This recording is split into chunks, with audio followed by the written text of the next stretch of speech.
Bom dia a todos e a todas.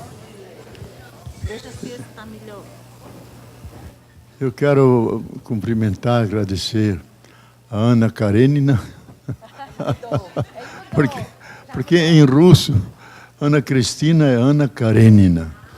E não há nome mais bonito do que Gardenia. Gardenia. Em russo, Teologia da Libertação é Doboslovia Dobragenia. Então, soa muito bem. Dobragenia. Bom, no meu lugar devia estar aqui alguém da prata da casa, que no meu modo de ver é uma das inteligências mais brilhantes do nosso país. É mais conhecido lá fora do que aqui, que é o professor Manfredo Oliveira. Tá, ele já foi embora, não? Está lá ainda.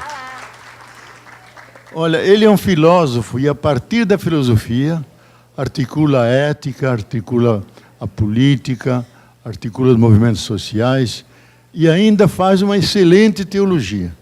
Era o grande assessor teológico do Dom Aloísio, que vocês lembram dele, e já vai viajar hoje para assessorar a CNBB, para dizer menos besteira o que está dizendo. Então, ele vai lá, hoje ainda. Bom, eu vou começar com duas frases, porque o que vou dizer aqui não é nada agradável, mas eu acho que é da honradez intelectual a gente poder dizer a verdade. E segundo o grande gênio que temos, a verdade nos libertará. Toda hora está dizendo isso, e o que mais faz é mentir e fazer fake news. Mas nós queremos fazer a verdade da realidade. Primeiro, uma frase profética e a outra uma frase de esperança. Muitos devem ter ouvido o nome de Zygmunt Bauman, que é um dos grandes pensadores. Uma semana antes de morrer, ele deu uma palestra em Valença e deu uma entrevista dizendo: a situação do mundo está assim que devemos darmos-nos as mãos, porque se não nos dermos as mãos para salvar a vida, a nossa civilização, nós vamos engrossar o cortejo daqueles que vão na direção de sua própria sepultura. Então é uma fase grave. Mas nós somos cristãos, então temos que dar um equilíbrio nisso, né? Ele era marxista. Tem uma famosa frase que vocês devem ter ouvido, porque foi muito repetida por aí, de um grande africano, que foi Santo Agostinho. Santo Agostinho não nasceu na Itália, não é um santo romano. Ele nasceu onde é hoje a Algéria. Viveu lá nos anos 450. A obra dele é imensa. E um homem que se converteu. E talvez é o que mais influenciou o cristianismo, mais que os evangelhos, mas no lado mais negativo. Na moral, então, é um desastre, mas não importa. É um grande pensador, um gênio. E ele diz o seguinte: face às dificuldades da vida, nós temos que manter mais que a fé e mais que o amor. A fé a gente pode perder e vive. O amor a gente perde e encontra outro. A esperança não. Ou você tem esperança e a alternativa é o suicídio. Então ele diz: a esperança tem duas belas e formosas irmãs, que é a indignação contra tudo que está errado. E a outra formosa irmã é a coragem para mudar, para que tudo é ruim se transforme em coisa boa. Então nós estamos numa situação hoje, a nível de mundo, a nível de Brasil, ter que alimentar essas duas, enfeitar e perfumar essas duas formosas irmãs, que é a indignação, e temos 1000 razões para nos indignar, está tudo escrito nas camisetas de vocês, mas a coragem de dar os passos, porque só a indignação a gente gasta a garganta e se desespera, vai para o exílio. Eu estou pensando em ir para o Paraguai, mas a Márcia não quer ir. Pois é. Para ajudar o coitado. Só que lá é muito mais corrupto que aqui, então a gente não sabe se escapa de um ou do outro. Então nós temos que... Agora, a questão que vocês colocaram, como devemos pensar, encaminhar, organizar a educação no contexto da realidade de hoje. Veja, não dá para pensar o Brasil só a partir do Brasil. Temos que pensar o Brasil no conjunto do processo que está passando a humanidade, que é o mundo. Nós não estamos fora disso. Então, eu quero dar alguns tópicos sobre a situação do mundo, a situação do Brasil, e daí esses desafios novos que devem ser agregados ao processo da educação. Que ela tem já o seu curso secular, mas nós vivemos numa situação tal que devemos repensar a educação, para estar na altura dos desafios e também da etapa nova que está vivendo a Terra e a humanidade. Nós não podemos estar atrasados. Então eu sei que é uma coisa difícil e é um desafio para vocês. E nem tenho a pretensão de que vocês todos, nessa fase da vida, possam fazer as viradas necessárias, porque cada um tem seus limites. Eu já estou com 80 anos, final de vida, é o entardecer da vida. Tem uma vantagem, que você não precisa fazer dieta nenhuma, come tudo, porque vai morrer daqui a pouco. E segundo, que o velho esquece muito, e quando esquece, inventa. Então, a gente... Mas aquilo que eu vou dizer aqui não é nada inventado, é tudo pensado. Embora o grande pensador, escritor argentino tivesse dito, a teologia é uma ciência muito curiosa, porque nela tudo é verdadeiro, porque tudo é inventado. Tudo é inventado.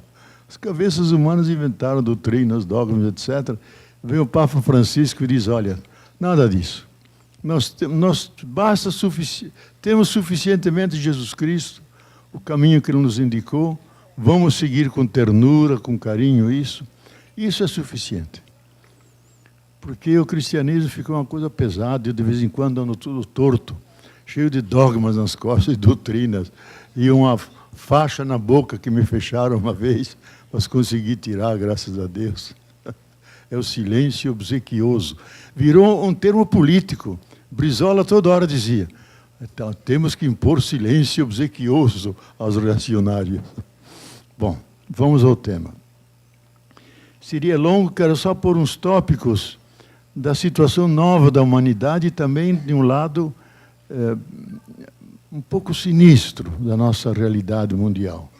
Nós temos que enfrentá-la, porque é a nossa vida, a nossa realidade que está em jogo. Primeiro, há um dado positivo. O dado positivo é que depois de milhões de anos que a família humana se dispersou pelo mundo, ela está voltando. E voltando e criando a casa comum, que é o planeta Terra. Todos nós somos africanos, porque a espécie humana se irrompeu na África. E ficou na África por 3 milhões de anos. Aí se elaboraram todo o inconsciente coletivo, os arquétipos, as visões de mundo, a relação com a natureza, aquela coisa. E só nos últimos 90, 100 mil anos atrás, eles inventaram sair da África e foram para a Eurásia, Oriente Médio, foram para a Europa, e lá pelo fim vieram para a América Latina. Agora que saíram, estão voltando. Estão voltando. E criando uma coisa nova que não havia antes. O tempo das nações passou, embora elas estejam aí. Agora é o tempo do planeta Terra, da casa comum. Aquilo que os astronautas sempre repetiram lá das naves espaciais, da Lua, olhando, é um planeta pequeno que cabe na palma da nossa mão, o escondemos atrás de nosso polegar, mas é a única casa que temos. E de lá de cima não há uma diferença entre humanidade e terra. Humanidade aqui, terra aí. Não, é uma coisa, é uma unidade só. Então nós somos terra. Nessa visão nova. Esse é um dado que não se pode ignorar e não se pode anular, como Trump, o nosso ex-capitão expulso do exército e tal, e agora presidente infeliz, é contra o globalismo. Contra. Trump diz, America first. Não é primeiro América, só a América. O mundo que se lasque. Só a América. De fato, abandonou tudo e está chamando as empresas de volta, aquela coisa toda. São chamados antiglobalistas. Só que fazem negócio com o mundo inteiro, invadem onde querem, então o mundo está aí.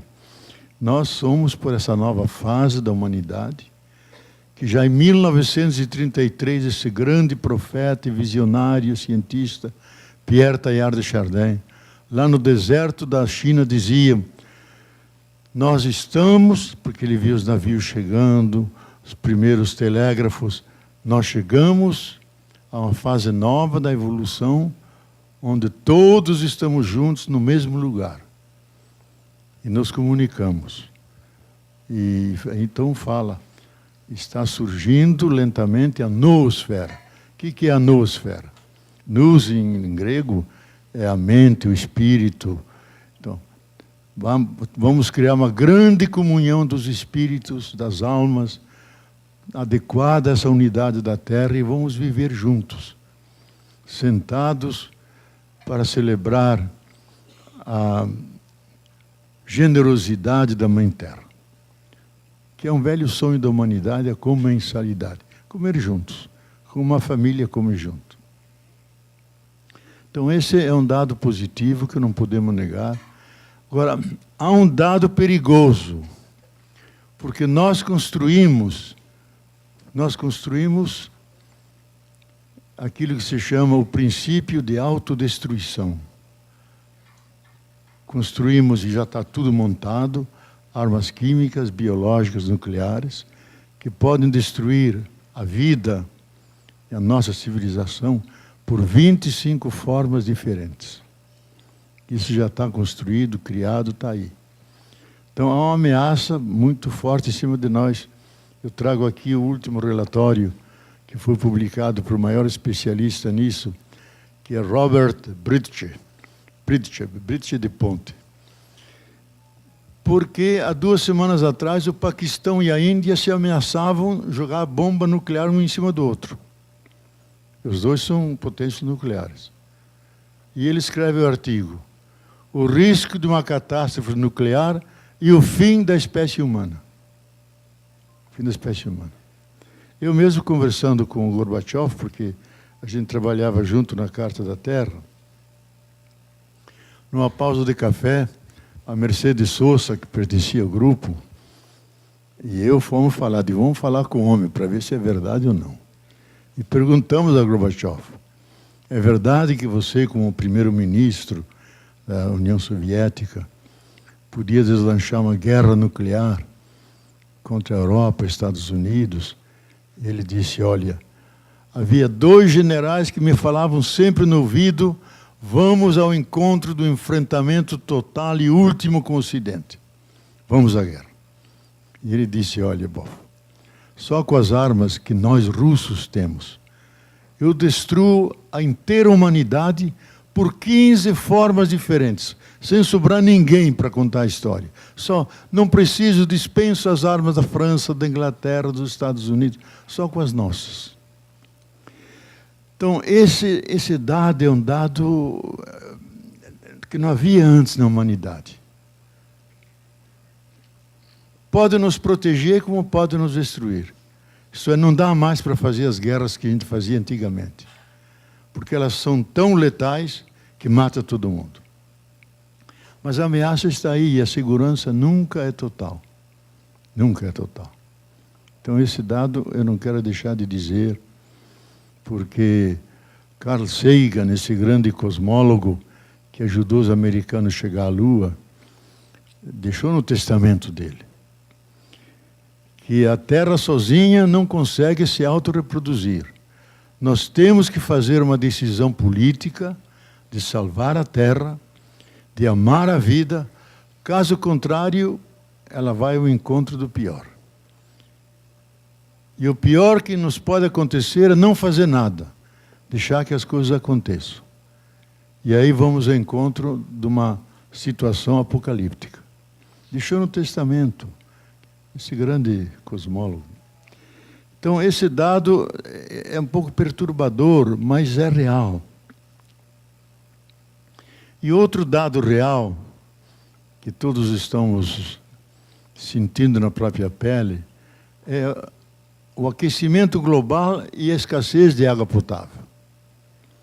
Então, a luta é não chegar a 2 graus Celsius, estamos perto. Mas se ultrapassarmos isso, grande parte dos que estão vivos não vão aguentar. Há um relatório da comunidade científica norte-americana que diz isso, que enviaram a todos os estados os estudos deles, que há o risco do aquecimento abrupto, que chamam, que a Terra vai aguentando, como alguém que tem febre de 37, de repente pula para 39, vai para 41 e morre. Pode acontecer febres abruptas. Nós estamos na iminência de um aquecimento abrupto, que de quase 2 graus que a Terra tem, ela pode, em 3, 4 anos, pular para 4 a 5 graus Celsius. Vocês imaginem a gente ficar o ano inteiro com o calor que o Rio de Janeiro tem, aqui um pouco menos, sem a brisa que nós não temos, com a temperatura de 43, 44 graus, dia e noite. Os velhinhos como eu já morrem, as crianças também morrem. A humanidade não se aguenta. Os seres vivos, as plantas não se aguentam e vão desaparecendo. Então dizem isso. Nós mandamos a todos os decision makers, a todos os que decidem, mandamos esses dados. Ninguém respondeu. Porque se chegarmos a isso, as formas de vida que conhecemos, elas não vão subsistir. E os seres humanos que têm tecnologia e tudo, podem criar ilhas e portos de salvação, onde milhões se salvam, mas a grande maioria não se salva. Isso do aquecimento. E da água potável, que talvez seja mais grave que o aquecimento, que vocês sabem que 97% é água salgada, só 3% é doce. Desse 3% acessível à sedentação humana e animal, é 0,7%. O demais está no Aconcagua, está no Everest, é inacessível. Agora, desses 0,7%, 20% vai para a indústria. 15% vai para a agricultura. E o pouco que resta é para nós, para os animais e plantas. Então, hoje há mais de 1 bilhão de pessoas passando sede. Segundo os dados da ONU, eu participo do grupo até, que para o ano 2023, 5 bilhões de pessoas vão ter grave insuficiência de água, que vão deixar seus países, suas regiões, porque as safras não dão, estão morrendo de sede, e vocês sabem que a greve de fome pode aguentar até 13, 14 dias.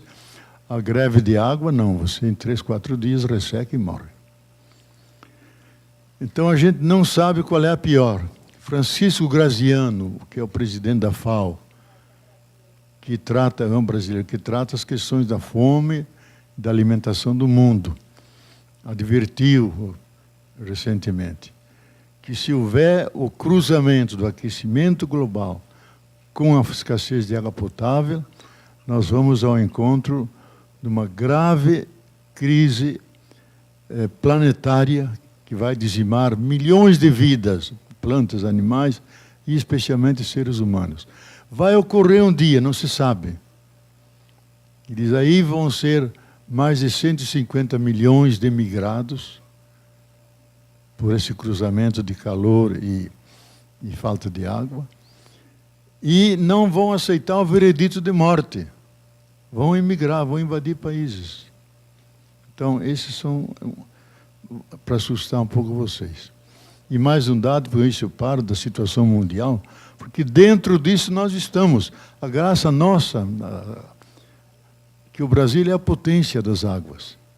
13% de toda a água doce está no Brasil. E tem as florestas úmidas que garantem essa água. Por isso o Brasil está objeto da especulação do mundo inteiro. E o nosso genial presidente foi dizer aos Estados Unidos que a Amazônia não pertence ao Brasil. E o Guedes, mais ainda, colocou o Brasil em leilão. Diz, venham, comprem casas aqui, comprem tudo o que quiserem. O Brasil está aberto. Colocou o Brasil em leilão na banca dos negócios. Nós não queremos isso. E entregou Alcântara. Com a legislação norte-americana. Nenhum brasileiro pode entrar. É território extra-América e considerado território norte-americano. Sem nenhuma compensação. Sem ganhar nada. Então ele fez uma viagem aos Estados Unidos para cumprir um rito de vassalagem diante do grande patrão, deu os presentes que ele quis dar e não recebeu nenhum presente de volta. Nada. Voltou com as mãos abanando. E pior ainda, foi falar mal do povo brasileiro. Diz que o Brasil é um lixo. Então não vem turista nenhum. E os brasileiros que vão para lá são mal intencionados. Mas ele teve que, na volta, logo se desmentir, porque era demais. Bom.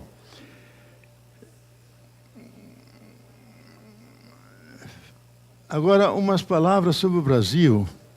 Então, esse é o pano de fundo global.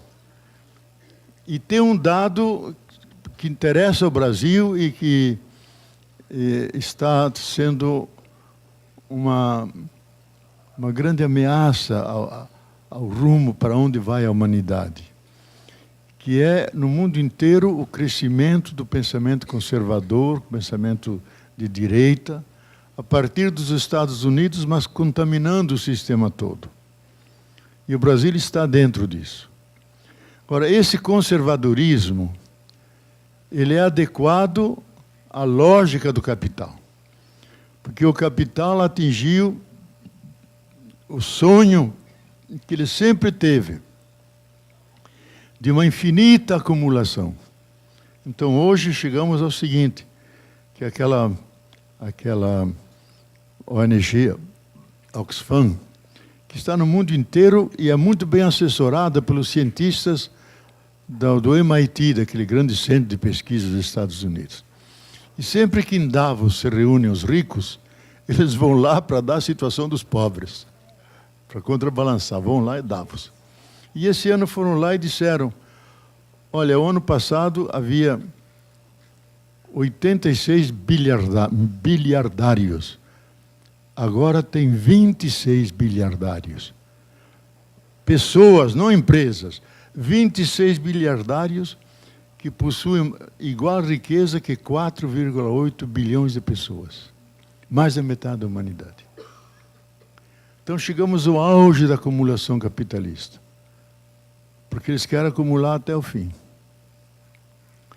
E aqui chegamos a um ponto intransponível para eles mesmos.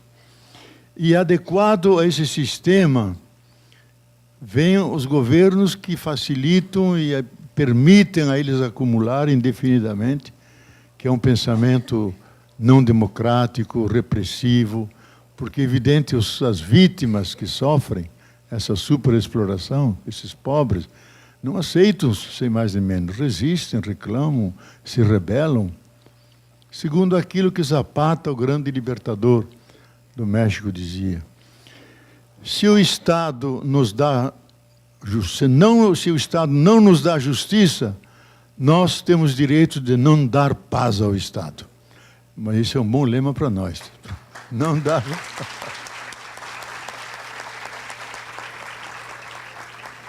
Se o atual Estado continua fazendo as maldades que está fazendo e prometendo mais ainda, nós temos o direito de não dar paz a ele. E vamos usar meios éticos. Não vamos usar fake news, mas vamos enfrentá-los por todos os meios, porque é a nossa dignidade. Então, para explicar um pouco por que existe, junto com essa extrema acumulação do capital, existe a degeneração do espírito democrático. Há um grande jurista no Rio, cuja esposa era Márcia Tiburi, que foi candidata pelo PT, filósofa, que agora teve que ir para o exílio, coitado, porque ameaça de morte... diz que enquanto me ameaça de morte, tudo bem. Mas quando ameaça meu filho, aí não dá. Então ela se exilou. E o marido dela, que é um grande jurista no Rio, R.R. Casara, Rubens Casara, escreveu 2 livros importantes sobre a situação. O Estado não democrático. E o segundo livro, O Estado sem lei. Então ele diz, nós vivemos não numa democracia de baixa intensidade. Vivemos numa situação sem democracia. E não se respeita o pacto social que se elaborou em 1988 com a Constituição, se passa por cima de todas as leis. Então é um estado de exceção.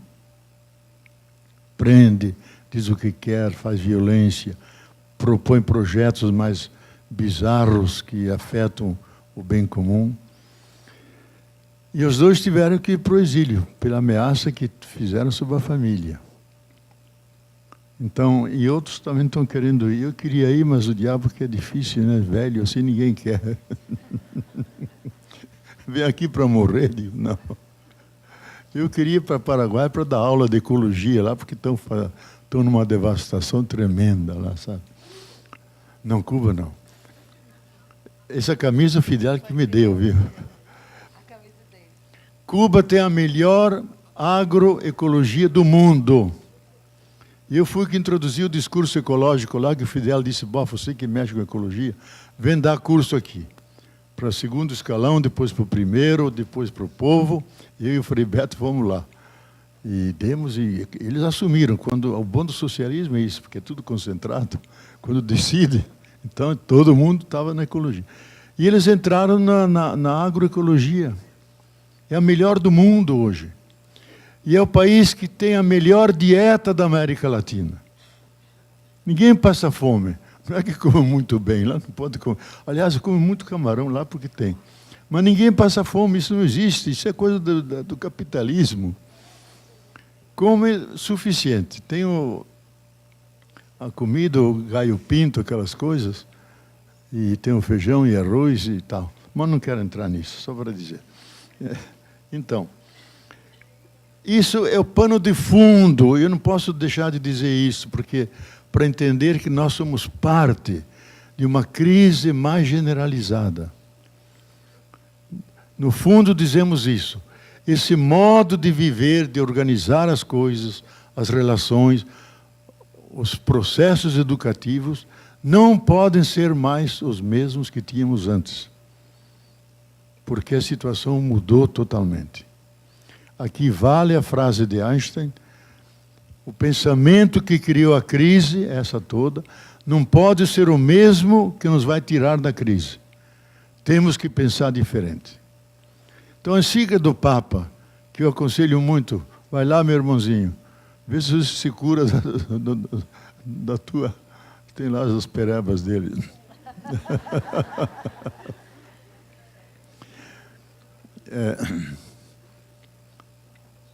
Perdi o fio da meada.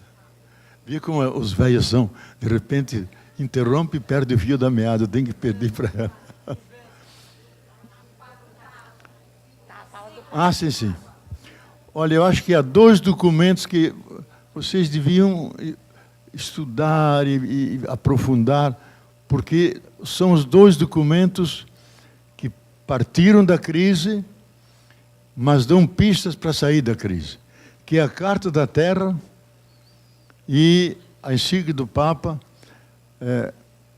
Como Cuidar da Casa Comum. Laudato Si é um nome latino, é uma bobagem, coisa dos romanos, sempre dá título em latim, que o povo não entende.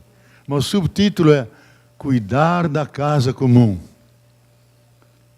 E aí o Papa não faz, eu insisti, eu ajudei nas duas cartas, na Carta da Terra, durante 8 anos trabalhamos sobre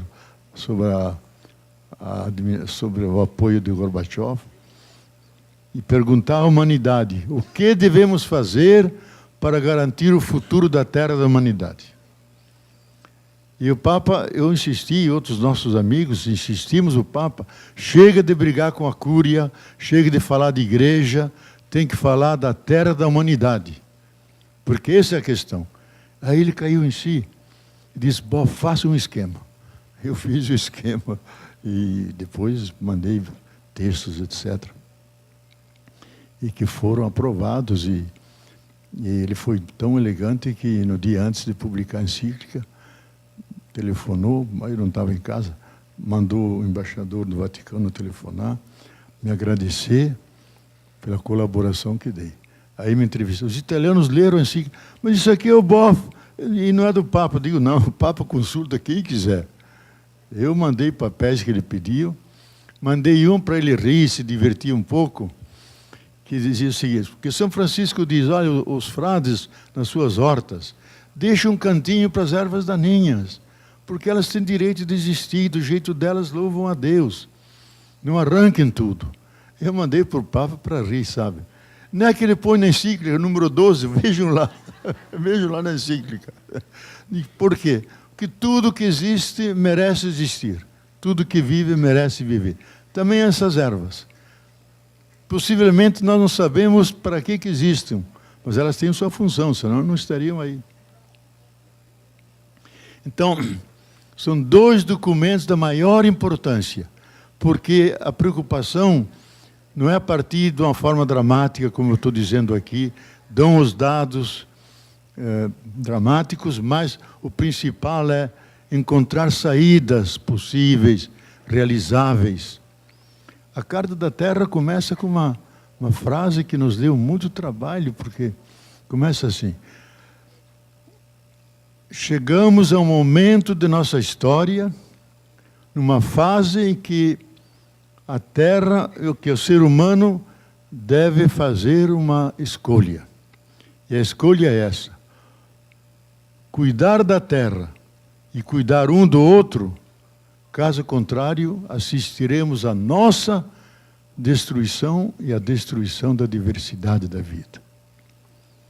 Bom, deu uma discussão louca lá de gente, não podemos pôr como primeira frase, vai assustar a humanidade. Dizer logo assim, olha, vocês mudam ou morrem. E aí, Gorbachev disse, eu acho que vou passar nem entrei no tema ainda, mas agora vou falar breve. E o Gorbachev diz, então vamos mandar essa frase aos 3 grandes centros de pesquisa do mundo, que é o MIT americano, que é a Real Academia de Londres, e que é o Instituto Max Planck da Alemanha. Eles vão opinar. Uns meses depois, os 3 grandes institutos responderam o seguinte, que a partir de nossos grandes computadores, que nos dão os dados do estado da Terra, vocês não só podem, vocês devem dizer isso. Devem dizer isso. Bom, então, a gente publicou. E está aí. É pena que eu esqueci em casa. É um caderninho pequeno, podem baixar na internet. É um texto belíssimo, sabe? Que o Papa cita na encíclica e tudo. Então, nós temos que partir de uma situação que está mudada e também obriga que nós mudemos na mente, nos nossos métodos, também nos processos educativos. Quem trabalha a vida inteira quer se aposentar em paz. Show Satanás, show Satanás. Trabalhar 40 anos, tu é doido.